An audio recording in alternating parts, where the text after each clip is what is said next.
Hey everyone, welcome back to another episode of Dead Rabbit Radio. I'm your host, Carpenter. I'm having a great day. I hope you guys are having a great day too. Hope you guys had a great weekend. It was pretty chill out here. The weather's been pretty nice. I was doing some research and I found a fascinating story for you. We're going to do that second. Also, while I was researching that, I found a series of stories that were gruesome and scarily mundane. Scarily weird. Is scarily a word? Scare. Anyways, okay, they were scary. So, we're going to start off with that. Now, I was trapped in an elevator when I was a little boy. I had to have been, it was probably back in 1982, 1983, so I would have been about 6 or 7 years old. And this was when my dad was still in college and we lived on campus. And it was funny, a bunch of crazy stuff happened at that campus. Some dude robbed a comic book store. And he was selling all the comics for like 25 cents, 50 cents each. And I got like Daredevil issue 2 through like maybe 28 for like a couple bucks. Which back then, to be fair, a quarter, you could go to the movies, buy popcorn and a 6-pack of beer. Like back in the 80s, money went much further. That's why Daredevil is actually one of my favorite heroes. It was the first comic book. I read all those stolen comics from the local comic book store. But anyways, California Baptist College in Riverside, California. I was trapped in an elevator with my older brother and 2 hot co-eds. Now, I didn't know they were hot at the time. I kind of had a feeling that they were hot, but I was like 7.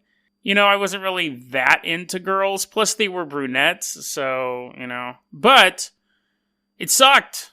It totally sucked. We were in there for a couple hours, and I was crying the whole time, and I wanted to pee my pants. And my older brother was like, if you weren't there, man, I would have gotten their phone numbers. He was like 12 at the time. Anyways, so they spent the time, maybe I was pretending to cry because I wanted to get some motherly love from these most likely I actually was crying and peeing my pants. Anyways, even through that whole experience, I never became afraid of elevators. Never developed an elevator fetish either, which is kind of odd now that I think about it. But I wonder if people do have that's a stupid question. Of course people have elevator fetishes. What I'm trying to say is I've never had a fear of elevators. But when you really kind of step back and think about it, it's one of the most bizarre modes of transportation that we use. Because most of the other ones we have, other than submarines, you can look out of. Or armored car, you're being transported because the Joker is trying to kill you. Like, for the most part, transportations are designed as a level of comfort and visibility. People do not like being trapped in places with no windows. And you get into this box that closes, and then for a certain amount of time, it moves in one direction or another, like elevators. You know how elevators work.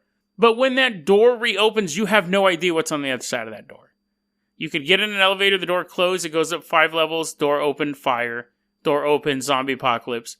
Door opens, any possibility because you can't see out of it. Now, of course, now that I'm saying all that, I realize there are different types of elevators, and some of them are like cargo elevators where you can visibly see they're not worried about zombies stumbling in. But consumer-level elevators are quite scary, in a sense. So that whole segue goes into this.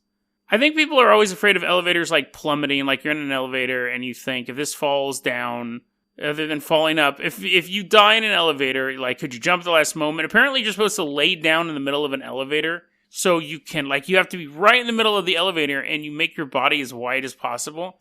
That will help absorb the impact, so you don't die. But the problem is when's the last time you've been on an elevator by yourself? So don't tell anyone else that tip. So if you're ever in an elevator with someone else and it starts to fall, you get down on the ground, spread out in the middle, and if someone's screaming, what are you doing, what are you doing? You say, I'm going to take the full blow of the impact for you, my love. You will survive this impact. I will die for you. And then they get horribly mangled, and you're fine. Well, I'm sure you have massive internal bleeding, but you're probably going to live. Don't tell anyone else that tip, because otherwise everyone's going to be fighting for the middle spot. Getting to the point of this story. There was a very famous incident of a man in New York who was trapped in an elevator.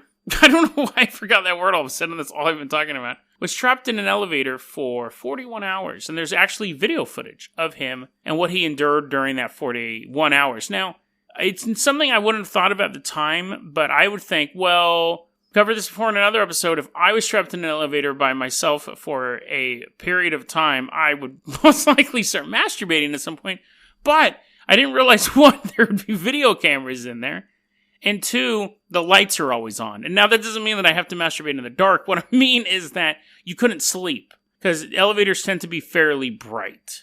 So that would suck. Like, you could see the guy trying to sleep, but there's this giant light right over him. You see him trying to do a bunch of stuff. It's a fascinating video that's in the links. It's in the show notes. And you're like, oh, that's an interesting experience. You can tell his grandkids about that. So, except the masturbating part. However, though, not all stories end as well. We're going to the year 2016. So very, very recent story here. We're going to China, and it's January. Now, the reason why that's important is because it's Chinese New Year. So, generally, for Chinese New Year, you get a week off. But a lot of times, workers will take days before off and days after off. And there was this elevator that needed to be repaired. And the repairmen were like, we'll get to it after Chinese New Year. I wonder if they call it Chinese New Year over there. Because we don't call it American New Year over here. I'm sure that it's some other name. But anyway, so they're like, after this holiday that we don't know what the name of it is, we'll come back. And so they make the elevator go, this is like an apartment complex. They make the elevator go all the way down to the first floor. They walk over to it and go, is anyone in there? No one says anything, so they go, no one must be in there. And they leave. A month later, after they're done partying, or whatever they do during Chinese New Year, they come back, the maintenance men come back to the elevator in the apartment complex to work on it. So for the whole month, no one had been able to use this elevator. Stairs all the way up. They open up the elevator, and there is a woman in there, her hands mangled from trying to claw open the doors. She'd been in there for a month. Dead. I guess I have to add that part too. She's dead. Mangled hands, she's dead. Now, one of the maintenance workers was actually held for negligent homicide. He was actually charged for it. What's interesting was that happened in 2016. I wasn't able to find any follow-up articles as to whether or not this guy was actually convicted of it. It's also weird that we don't really have a name for the woman. It could be from a privacy thing, but all we have is her surname, which is Wu. And she was in her late 30s to early 40s. That's all the information. And so at this point, I'm thinking this story actually might not be true. We really don't have a lot of information on it. And every article kind of says the exact same details. This is her last name. They don't know how old she is. It was kind of weird. And then people in the apartment complex were wondering, and journalists overall were saying, how come no one noticed this woman was missing for a month? And then it kind of spun out into this thing. I read an article saying that single women should have an app on their phone to alert. They don't press the button every day. Their loved ones come looking for them. I'm thinking, isn't that what we do to like 6-year-olds or people who are like severely mentally disabled? I can't believe someone suggested that women should have an app where they have to check in every day. But anyway, someone did. There's one, and I read that and I was like, well, that'd be gruesome. And the thing is, people go, oh, she was trapped in there for a month. Technically, no, she wasn't. I mean, you can go between 3 days and a week without water. So, I mean, look on the bright side, she was only trapped in there for a week, most. But dying of dehydration. I actually had a mono flare-up a couple years ago. My throat swelled shut. I didn't know what it was. I didn't have insurance. I was just sitting in my grandma's house, getting worse and worse and worse, waiting for whatever I had to break. And I went 3 days without drinking anything. It was too painful. I could barely talk. And going 3 days without any... I think within 3 days I had 1 coffee cup full of water. That's all I could get down. Most painful... I felt like that was the closest I ever came to dying a natural death. I could feel my body like shutting down. Finally, a friend came over. Chelsea came over, took me to the ER.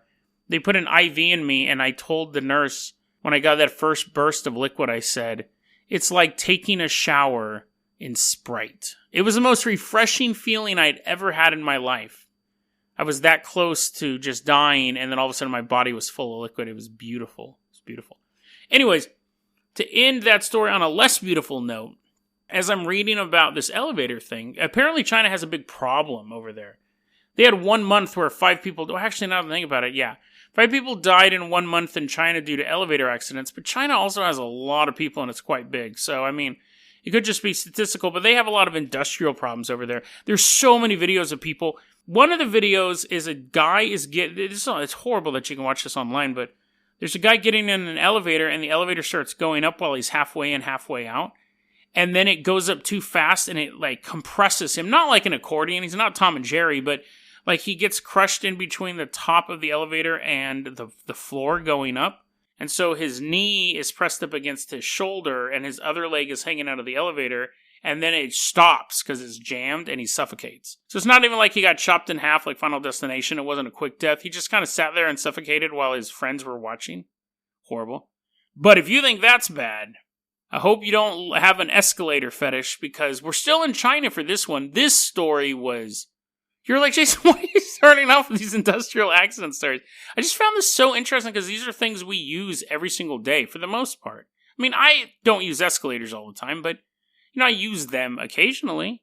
I didn't even know this was a thing. Once my shoelace got stuck in an escalator, but I mean, that was fine. I just pulled my foot. Actually, my dad pulled my foot until the shoelace broke.